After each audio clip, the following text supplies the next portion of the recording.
Hello, you're watching Viral Stream TV. Today in the chat room, my guests are Paula Davis and Paula Cooks. Both are licensed professional counselors and national certified counselors who together own P&P Counseling, servicing East Mississippi and the surrounding areas. Thank you both so much for being here today. Your website, on your vision on your website, it says, our vision is to provide mental health services for individuals and their families suffering from depression, grief, anxiety, PTSD, behavioral problems, as well as relationship issues. Also, individuals victimized by substance abuse, neglect, or calamity. So talk about your services a little bit and what your client base looks like. Basically, our services are just going into the homes and trying to stabilize them for whatever problems that they're having, any issues that they're having, life issues. Right. Our clientele looks like it's all across the scale. We serve, African Americans, Caucasians, adults and children. So you offer marriage and family counseling, children and adolescent counseling, behavior modification. Yes. Talk a little bit about what is behavioral modification? What is that? Behavior modification, when we come in where the child is demonstrating maladaptive behavior in the school system or at home, and they're just, parents are not having the skills or the parenting skills that they need to be able to correct the child's behavior. So we come in and we offer them assessments to determine where the child is and what we can do to limit or to minimize some of the disruption in the family dysfunction. So that's basically what we do with the behavior modification. Any type of maladaptive behavior, we try to bring in some interventions to be able to help the parents to maintain or manage that behavior. So typically, is this misbehavior coming from some type of trauma or abuse, or what are you finding the reasons why they are misbehaving? Most of the time, they're misbehaving because of the lack of structure or consistency in parenting and the parenting style. Because you have authoritative parents that can have problems, as well as parents that has a laissez kind of like parenting style. So we can come in and see where the child is actually having the issue with compliance, and then we bring in interventions to be able to help the parent to be able to reach the child or to be able to limit or minimize most of the behavior. Okay. How would someone know if their situation is serious enough to seek counseling? How would I know I need to seek? I mean, I would know because I just know me, but how would one know when they need to seek professional help? When it start impairing daily functions, when it start where you're just not able to carry on like you would normally carry on without the condition or the mental cognition that you're actually dealing with. So just day-to-day, just memory or just functioning, just period. Right. That's when you would know. And the function is impaired to an extent that they don't feel like doing the normal activities they normally do, like it interferes with the ADLs, or if they're just not enjoying the things they used to enjoy. So what do y'all find are some of the main causes of mental health issues? It's mostly psych. It is what it is. What it says. It's not being able to the ability to cope with everyday stresses of life. Some come from trauma, PTSD, like you see with the soldiers, or death of a family member that just definitely cannot, overcome that.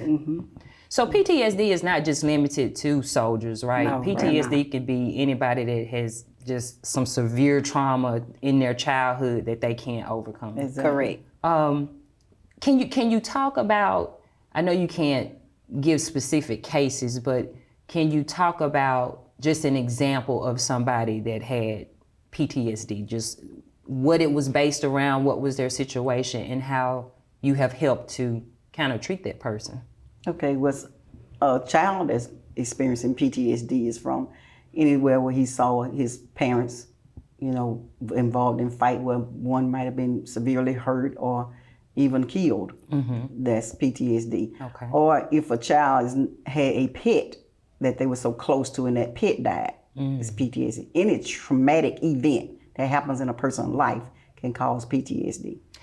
Is that something that can be self-corrected? with counseling, I would guess with medication, and I want to talk about that a little bit in depth. Is that something that can be corrected? Can you overcome PTSD and be normal? Or is it wrong to say that it's not normal? It's not a normal way of life. I mean, you got something impeding in your normal way of life.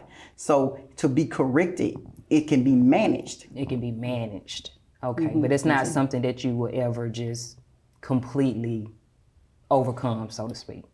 It depends on the trauma. And it depends on the level of trauma that the person faced. For instance, a car wreck, motor vehicle accident can cause PTSD. And where a person don't want to drive, or if it, happens if a car pulled out in front of them from a stop sign, then every time they approach a stop sign, they get antsy or they start to feeling panicky. That can be overcome with, a duration of time, and, that helps out. But for as the extreme trauma, a person that's experiencing extreme trauma, any involvement around that puts them back in that space where they didn't have an outlet would be more difficult to be able to get over. Got you. So is there a difference between a brain problem and a mind problem? And how can you distinguish between the two? A brain problem is actually the brain problem. A mind problem is the thoughts. Those are irrational thoughts versus rational thoughts. That's a mind problem. But a brain problem is something that can't be. It's a chemical imbalance in the brain. So a brain problem would be more mental illness. Would you say that would, or no? No, mental illness is even the thoughts, or you trapped into irrational thoughts and the cognitive processes is not normal. Then that's a disorder, and it's a mental issue. So as it says, mental issues is anything that going on in your mental that you're not being able to manage. Gotcha. A brain issue is like Miss Cook said, that it could be an imbalance in your chemistry or something, or synapses and things. Gotcha. Paula, you're also a national certified school counselor, and I know y'all have talked a little bit about children, what you can look at in children. But can you talk about some of the behavior you've witnessed in children in school who are affected by depression, grief, or abuse? Like, what does that look like, and how does that child function day to day? Well, that's kind of impart many answers to that. Children who's having issues at home usually gonna bring it to school. Okay, so with the school system is you notify this by the failing of the grades, and the defiance toward teachers and not being able to get along with his peers. Anger, a lot of anger. A lot of anger. And some of them not even anger. Some of them is just quiet and still. Those are the ones you worry about because they're not talking, they're not saying anything. And those are the ones that normally is the one that's at risk of suicide because they're not venting and not letting anything out. Right. I'd rather in school see a child acting out than not acting out. How does the process work for you to kind of give them the treatment that they need during school hours, or does that extend to after school hours? How does that whole process work? It works through the school, and it can be after school. It just depends on the level of need the child has. So most time it's in school, and then we go through a process with everything. We assess the child and see what type of help or support he needs.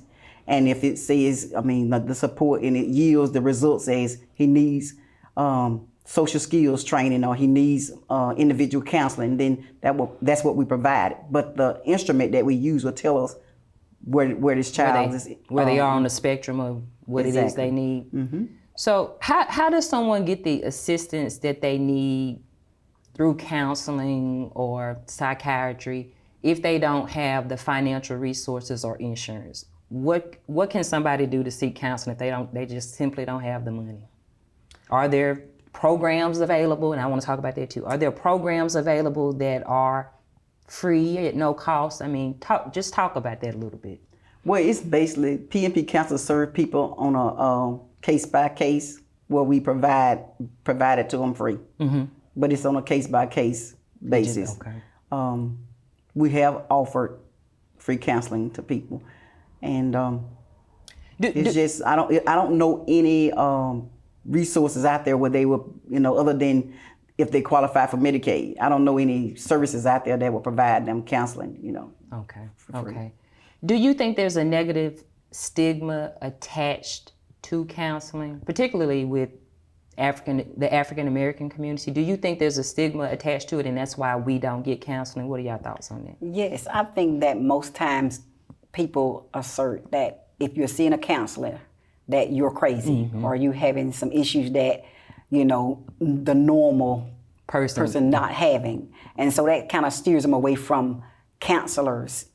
But counselors are not the actual person that sees people that are crazy. If you're having problems with managing life stressors, that could be anybody, a financial, there's a financial counselor, career counselors, there are different types of counseling.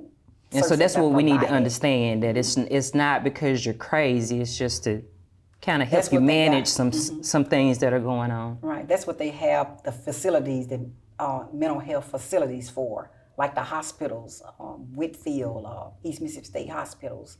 They have those type, Brentwood, for people that actually need some medication to manage their actual symptoms and conditions. Yeah, especially when they're more severe. I think crazy is the stigma that people don't want to hear, so we try to not use crazy, because crazy is not actually what they are. Right.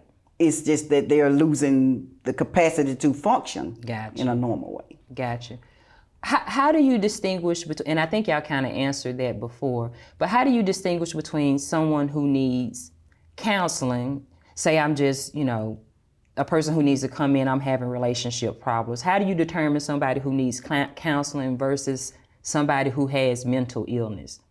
Who needs inpatient? Yes, yes. Basically, they're not in reality. They're not in their reality. So it's more paranoia, delusional thought processes. They're not being able to focus, without, demonstrating the need for, and that would show up in their behavior. So if you had a patient that is, let's say, schizophrenic, do you counsel people who are schizophrenic? If a person has not been diagnosed with schizophrenia and they're coming to you because they can't manage their day-to-day stresses, but they have not had a diagnosis, how would you determine that they may be schizophrenic? Like what tests would you do to be able to determine this is just a person who can't function with life versus this is a person who has this mental illness that's developing? That's discovered in our psychosocial assessment. Okay. Where we talk in detail about So you ask the the questions to kind of... Correct. That's correct. That's how you determine. Okay. Is there a difference between a counselor and a psychiatrist? And if so, what is the difference? The difference in the psychiatrists is they are medical doctors that deal strictly with the brain and medication management or prescribing medication. Psychiatrists. Do you all prescribe medicine? I was going to ask No, you we that. do not. Okay. We can diagnose, but we cannot prescribe medicine. So if you diagnose someone who was schizophrenic, then you would refer them to... Gotcha. Okay. It was something else that I wanted to add to that, but I will get back to it. And I know I kind of keep maybe asking the same questions, but how would you define mental illness? What is the definition of mental illness? The definition of mental illness has got many definitions, and even the psychiatrists, the APA people has not come up with a definite definition. It's that broad. It's just that broad. And it keeps adding. It keeps adding into it. And if I had to try to make a stab diagnosing it, I would say a person that is not cognitive able to manage daily stressors or handle everyday life challenges. Okay.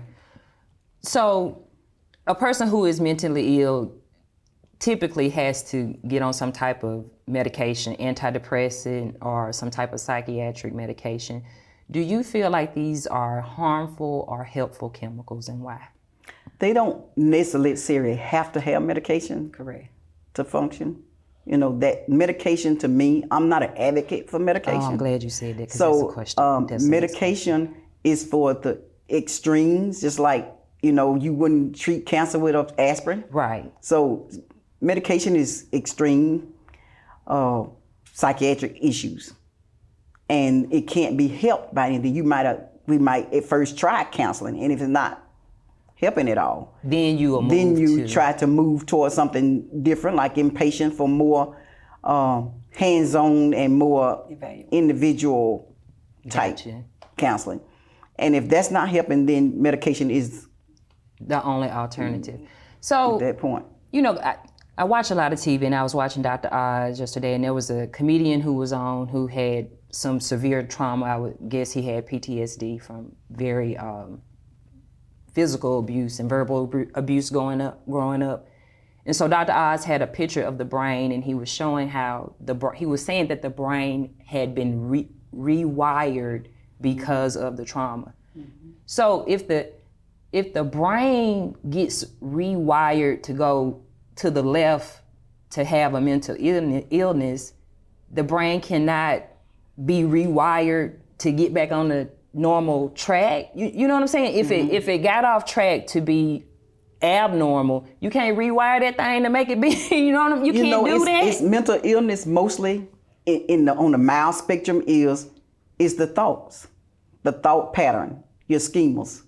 So if people are going toward the left, say, it's because of the thoughts that's pushing them there. That they're perceiving. It's their perception of their situation. So you can't get your thoughts. If you can control the thoughts, and that's my specialty. I'm thought-based. I'm cognitive behavior therapy. If we can get our thoughts in line, then the behavior will come in line. Because if you think about it, in anything you do, any action you take, you think about it. You make a choice. Mm-hmm. So if you can get those thoughts in line with whatever it is that's causing you issues, the behavior will come in line. Have you had a patient that did a complete 180 that you counseled for a number of months or years? I don't know how long it would take for, I know each trauma is different, but have you had someone that came in that was completely, just down, and then over time they turned into this person that they thought they could be? Has that happened? Oh, yes. Yeah, counseling does work. Mm-hmm. It does work. No medicine, just talking that thing on out. Exactly. But in extreme cases now, it's just like if you had something that's in your body that's causing pain or a condition, it can also happen as well as in your stomach or any organ. It can happen in the brain as well. And a lot of times it does take medication to correct it or even manage it. Mm-hmm. So we're not going to just throw medication out as if it's not needed, because it is. It's needed to be able to manage a lot of the mental illness that is going on that is not corrected through cognitive or didn't create the cognitive. But that shouldn't be the first thing that a person jumps to, because typically they should be assessed correctly, and they should see a psychiatrist who has specialty in whether they should be on medication or not. Okay. So how do you measure the progress of the client? Like when they come in and you're seeing them maybe 2 or 3 times a week, just talk about the measuring of how they get better. How do you determine if they're getting better? Like what is the standard for that? We usually use an instrument. Well, we might, if they're depressed, we do a depression scale. We do a post. We do midlines. Throughout the counseling, we give them a test, and the scoring improves or it worsens. So that's how we determine whether you're getting better or worse. You don't always have to be depressed. It'll be if you're handling your situation better. Mm-hmm. If you're going out versus sitting at home crying all the time. Right. You're going out. You're doing things different. You're returning back to the things you normally enjoyed. So that's how. Okay. Mm-hmm. So your cognitive and your behavior has improved, and it's noticeable, and it's reported, self-reported, and plus revealed in the instrument by your scales and scores. That is okay. That's amazing. So you all are also in-home providers, which means that you go to the client. Do you also have a office front where people can come to you? Do you find people are more comfortable in their own environment versus coming to the office? We are, and we think of it as this: the uniqueness of P&P Counseling is not having an office. So if your client don't want to be seen in the home, Exactly. then there's common places that we see. We, coffee shops, libraries, It's So just you kind of meet the client where they are. comfortable. Where they identify to be. And also, lots of times that we do have where they can come into our offices. We have 3 office locations. We have an office in Meridian, in Quitman, Waynesboro, and Brandon. Okay. Do you think there needs to be some action made on a national level to help? Because, we're right outside a place where there are mentally ill people walking up and down the street, all day, and it's always in the impoverished, areas. Do you think there should be something done on a national level to get the resources that people need for mental illness? Yes, I think on a national level they need to support mental health.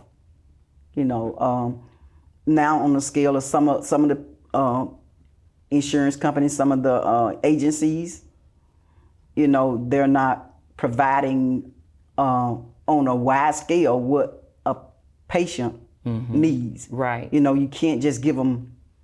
That's just like giving a child a cracker when he's starving. Exactly. So you need to give them a full meal. Yeah. Yeah, the whole thing. Yeah, the counselors need to have it full scale. Whatever it takes to get this client better. Exactly. Versus limiting the procedures or the time frame.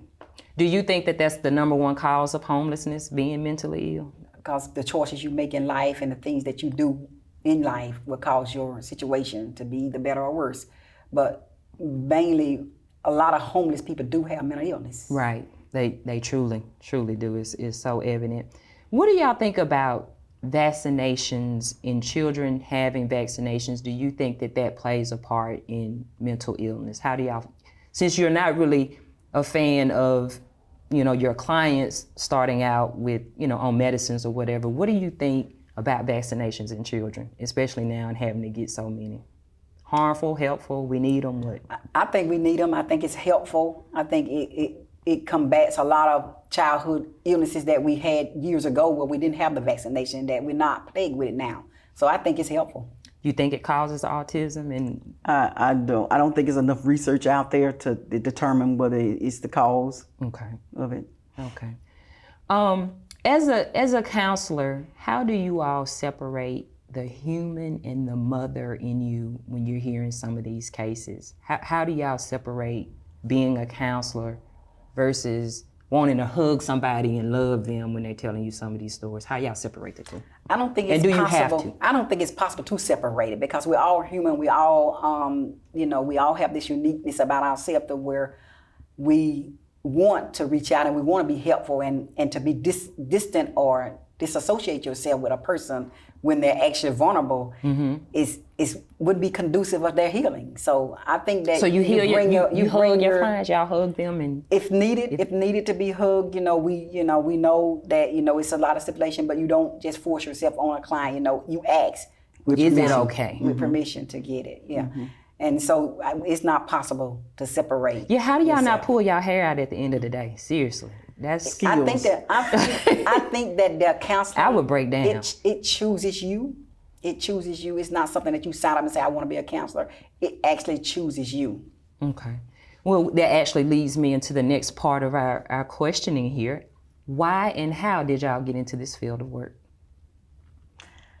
Well, that was a trial error for me. I went in first business, and I got burned out on business pretty quick. And I just started praying. God, I don't know what I'm here for. I don't know what I'm doing. I'm not happy in nothing I've tried. And I just need you to tell me. Tell me about it. Tell me what it is that you created me to do. And I wrestled with it a long time. I was like, even my sister was like, counseling. And I'm like, I have enough problems. I don't want to hear anybody else's problems. I know that's right. So no, I'm not doing that. But as I started going into it and started seeing what it's about, I'm like, I've been doing that the whole time. Who started first? Who got into it? It was me. I started counseling first. And like I said, it's a profession that chooses you. Like she said, I was torn about working different jobs that I wasn't happy or didn't feel fulfilled in it. And I started going to school as a social worker, and I'm a licensed social worker as well. And I just thought that it was too generic, so I wanted to land on something. And counseling was a type of profession that spoke more to me and Yes. fulfilled me more. So that's how I ended up in counseling. And how long have y'all been doing this for? About 10 years now? For me, I was since 2009, so yeah, about 10 years. So Paula, you had a background in, what did you do before you got in counseling? Did you have a background in government, state agency, government, and doing things like that? More on the business side of it, administrative type of positions. And I just wasn't being fulfilled in that. I mean, when you're not in your purpose, you know it. You feel do. it. Yes, you know, you it's there. do. And I can't tell you how fulfilled I am now in my profession.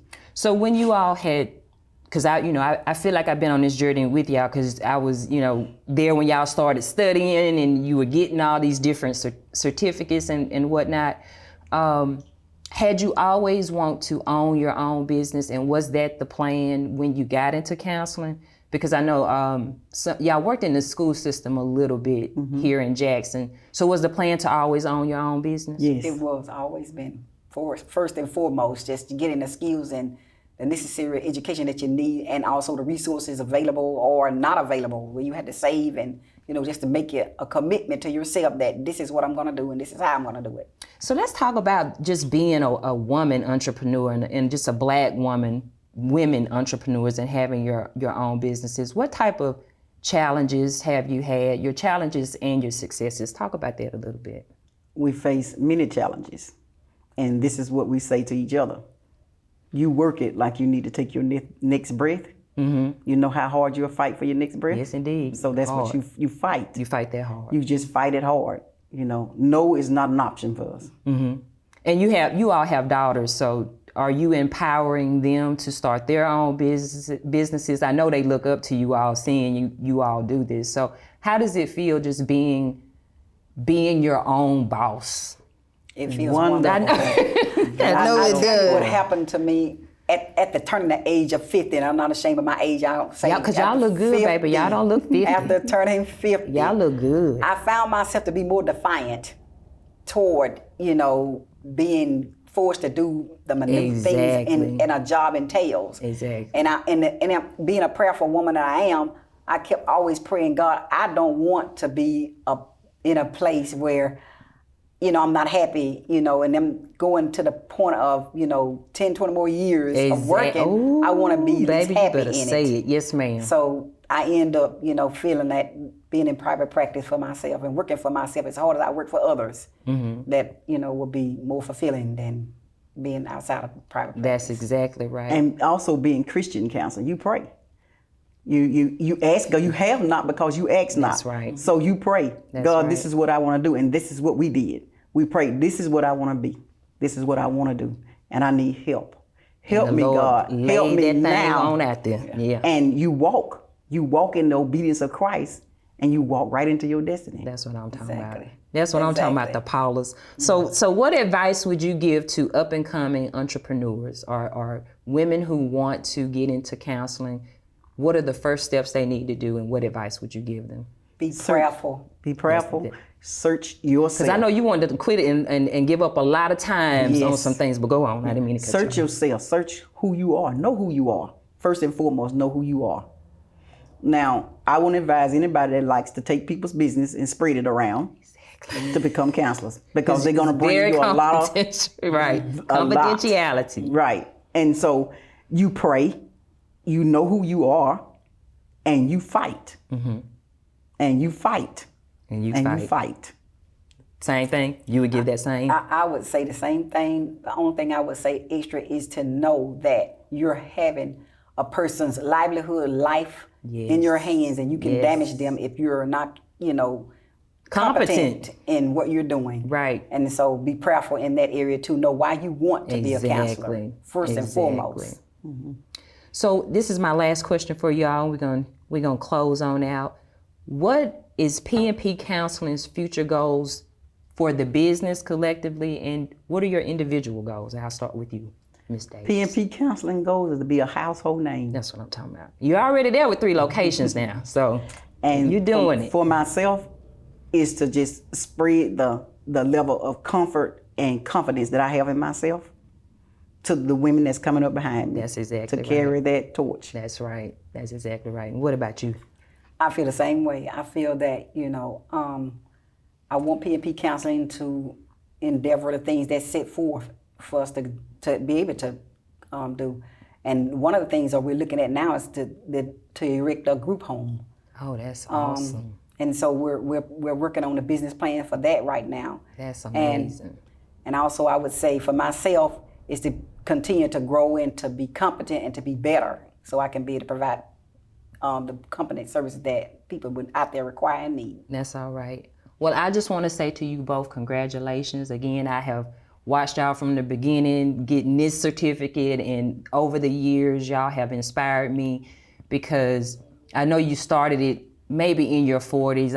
I'm 40 now, so I'm getting that itch where I am tired of working a 9 to 5. So y'all have inspired me.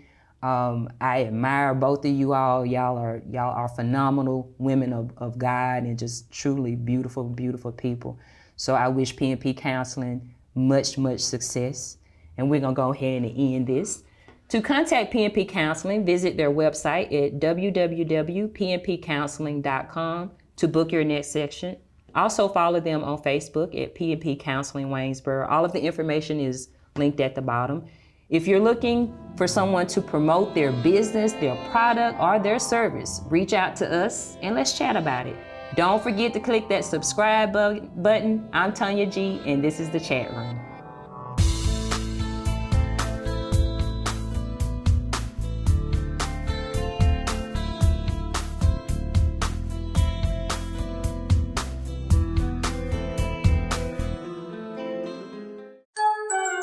Click here